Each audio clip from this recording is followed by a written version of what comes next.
حضرت جنید بغدادی رضی اللہ تعالیٰ عنہ نے اپنے مرید کو ایک صندوق دیا، کہا بیٹا اس کو لے جاؤ اور دریائے دجلہ میں پھینک آؤ اور سنو اس کو کھول کر دیکھنا اس کے اندر کیا ہے۔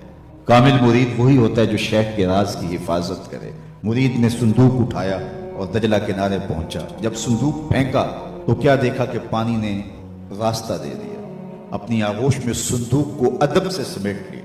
بڑا عجیب منظر دیکھا کہ صندوق پھینکا تو پانی کھل گیا، تو واپس آیا اور شیخ سے کہا حضرت یہ منظر میری آنکھیں نہ دیکھتی تو کبھی سوال نہ کرتا، مجھے بتایا جب صندوق میں تھا گیا جس کے لیے پانی نے بھی راہیں چھوڑی۔ تو فرمایا بیٹا تم نے منظر ہی ایسا دیکھا ہے، اگر میں راز سے پردہ نہیں اٹھاؤں گا تو تمہیں قرار نہیں ملے گا۔ سنو میں نے 12 سال کی محنت شاقہ سے تصوف کے اسرار و رموز پر ایک کتاب لکھی اور پھر 12 سال اس کی نوک پلک سوارتا رہا کہ اس کا کوئی جملہ شریعت کے مزاج سے متصادم نہ ہو، شریعت کے مزاج سے ہٹ کرنا۔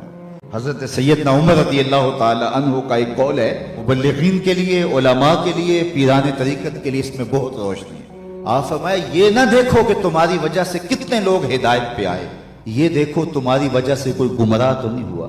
ڈاکٹر یہ نہ دیکھے کہ اتنے لوگ میرے ہاسپٹل سے شفا پا کے گئے ہیں، یہ دیکھے کہ میری غلط دعائی سے کوئی مریض مر تو نہیں گیا۔ تو کہا میں نے 12 سال محنت کی ہے، کوئی جملہ شریعت کے مزاج سے ہٹ کرنا ہو۔ 24 سال بیت گئے، پھر 12 سال سوچتا رہا اس کتاب کو لوگوں تک پہنچاؤں کہ نہ پہنچاؤں۔ 12 سال اس سوچ میں گزر گئے۔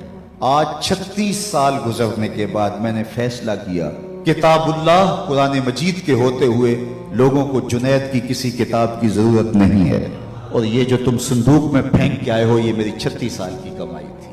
تو کتاب سے وابستگی اختیار کرنا یہ تصوف کا وہ ضابطہ ہے جو صوفی کو حقیقی صوفی بناتا ہے۔